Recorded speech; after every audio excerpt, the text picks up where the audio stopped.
let's start with our first question. So our first question that one of our participants asked is, what inspired you to become a pianist? Well, first of all, my aunt is a pianist as well, and my sister took lessons.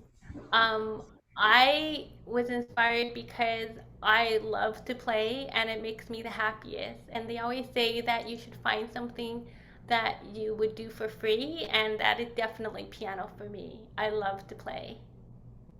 That's great to hear. I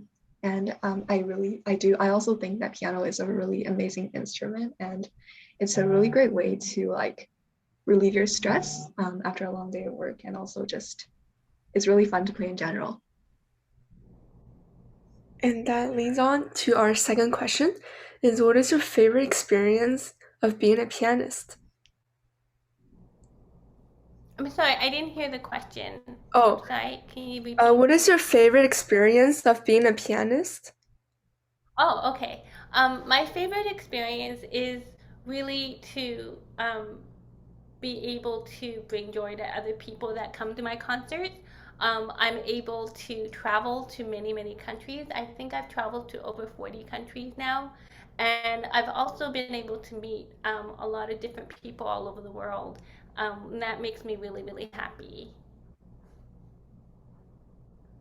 Yeah, that's amazing how you travel to over 40 countries, and that is just amazing, and how a lot of people were able to experience the joy of the piano that you bring them. And yeah, that's very, very interesting. Our next question for you is, what are some challenges that you faced in being a pianist? Okay, well, there definitely are challenges. For example, being a pianist means that you spend a lot of time alone. And that is something that we all have to deal with. Sometimes I will spend 2 weeks by myself trying to learn a piece and not even go out. And I feel like it just, unfortunately for me, I never get tired. And I wish I did, but I never do. So the challenge for me is to be able to walk away and be satisfied, because sometimes when I live my life as a pianist, you're never satisfied with where you are in learning a piece because you can always do better.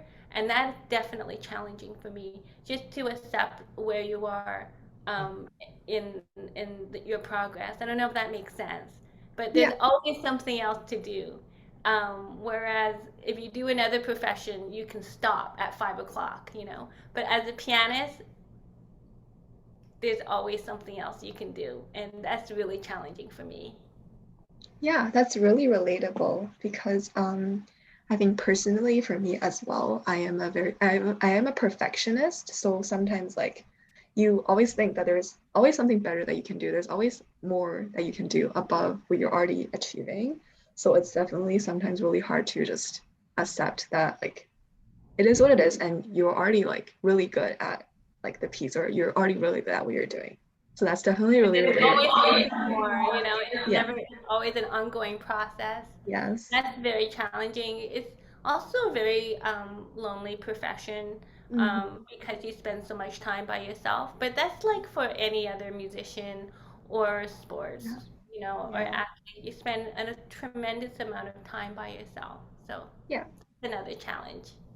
But I also think like the moment where when you bring the music that you practice alone to the stage to like your audience, I feel like that's like a moment where like everything you realize that everything is worthy because everyone like all the audiences can hear the joy of your music and they can enjoy what you bring to them. So that's really nice. Yeah. And yeah, like of course there are like the challenges so much of being like lonely and also being a perfectionist and always having room to like improve. So that also leads to our next question, which is how did you overcome these challenges? Or like not overcome, but like in general kind of like face the challenges? Um, well, it's just it's interesting because one of my friends asked me yesterday if I ever find time for myself and instead of just working all the time, and I do. I do a lot of yoga, and yoga is another big passion of mine.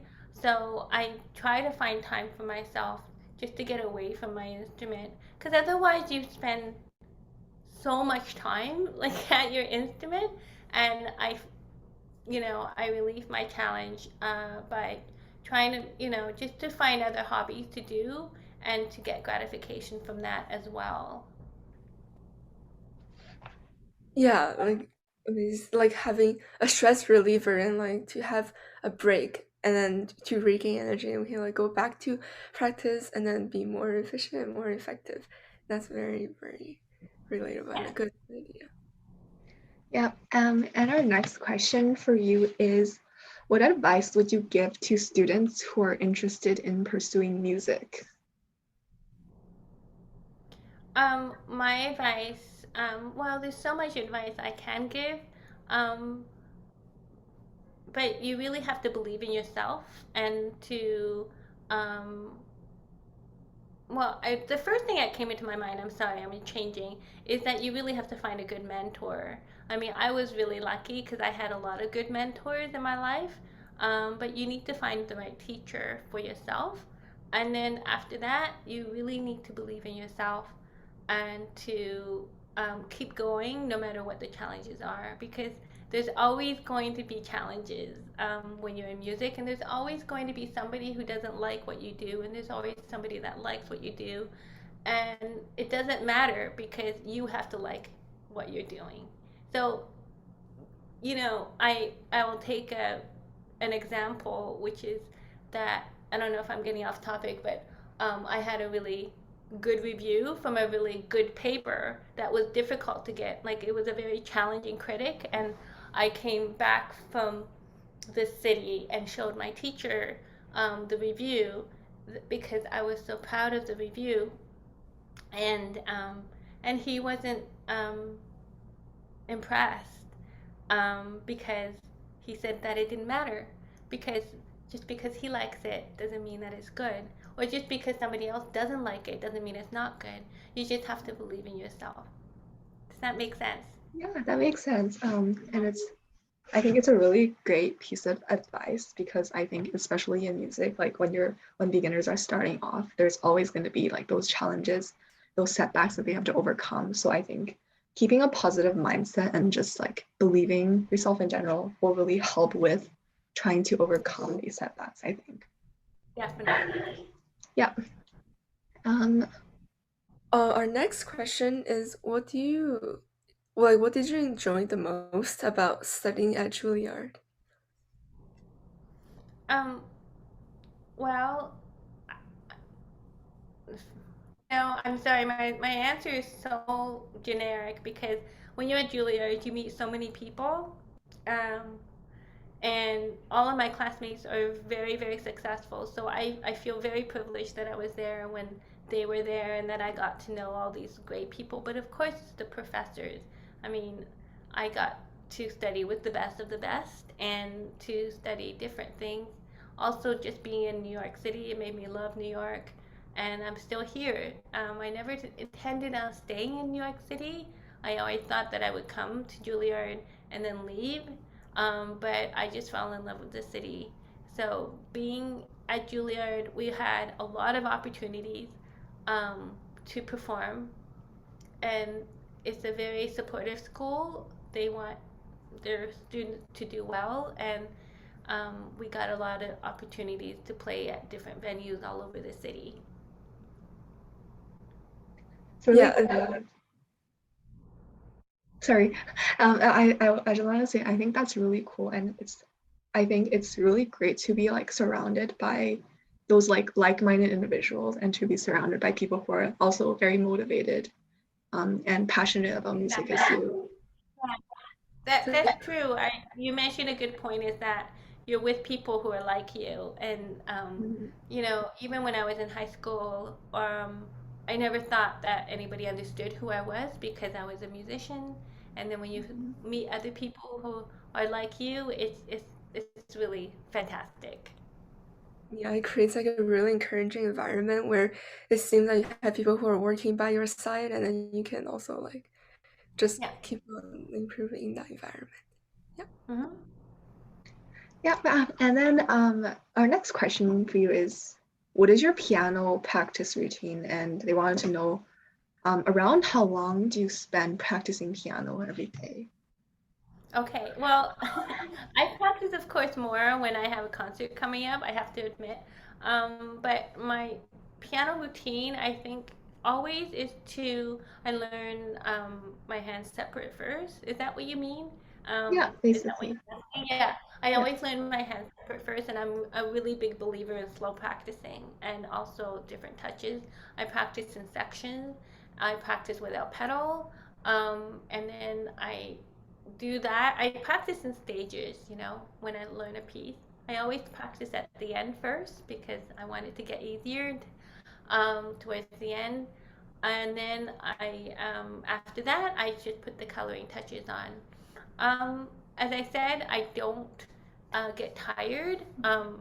And for me, that's really unfortunate because I wish I did because I could practice 6 to 8 hours if I wanted to.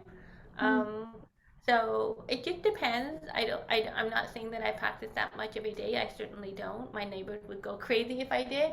But I, you know, it really depends. You don't have to, I really feel that when you're young, um, that you must, it's like a bank.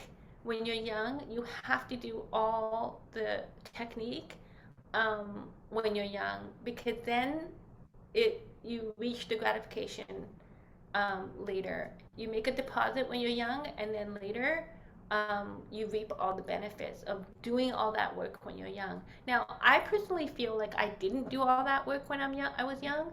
So now I actually have to practice more than the average person because I didn't do that work. So when I see a young person, I'm always like, please practice your technique because later on, it's like learning how to ski when you're a kid.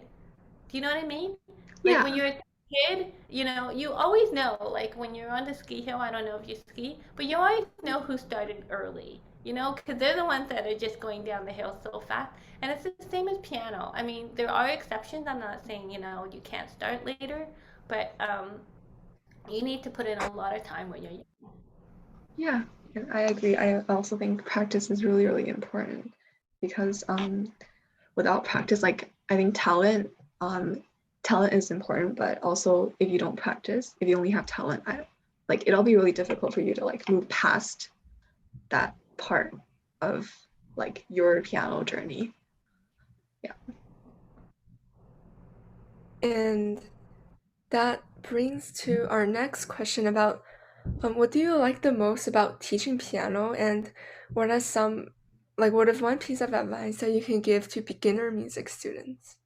Music teachers, sorry. Yeah, music teachers. Yeah. Or beginner music teachers. Yeah, yeah. Yeah. um,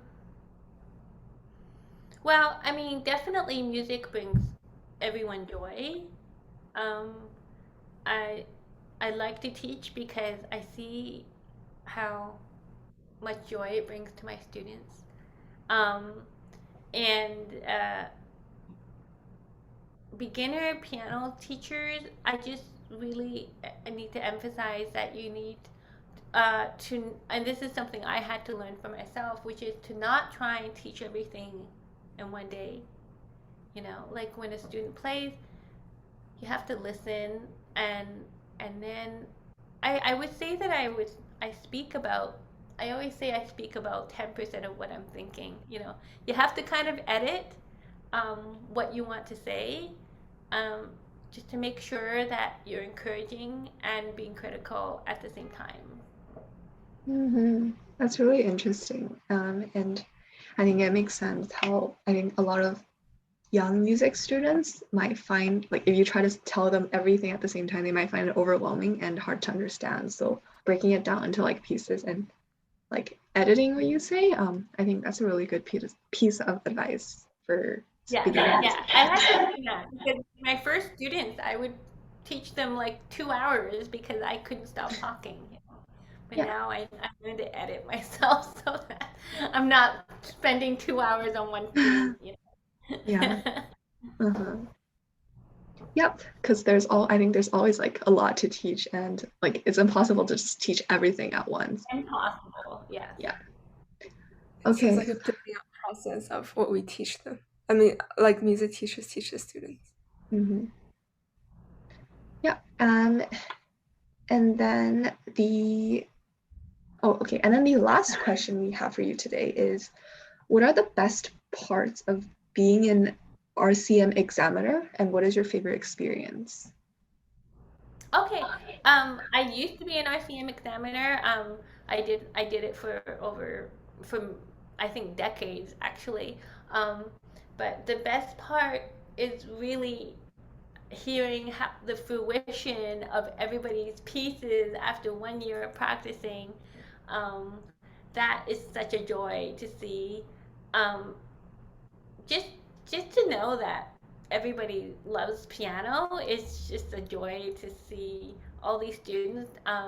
But of course, as somebody who likes to travel, I, as an RTM examiner, I went to places that I've never heard of and probably will never visit again, like really small towns in like Ontario, or even I remember Georgia, there was like Mhm. a little studio that had uh, 20 students. They had their own RCM exam, and just to go, I really believe in RCM. I put my own students through RCM even to this day.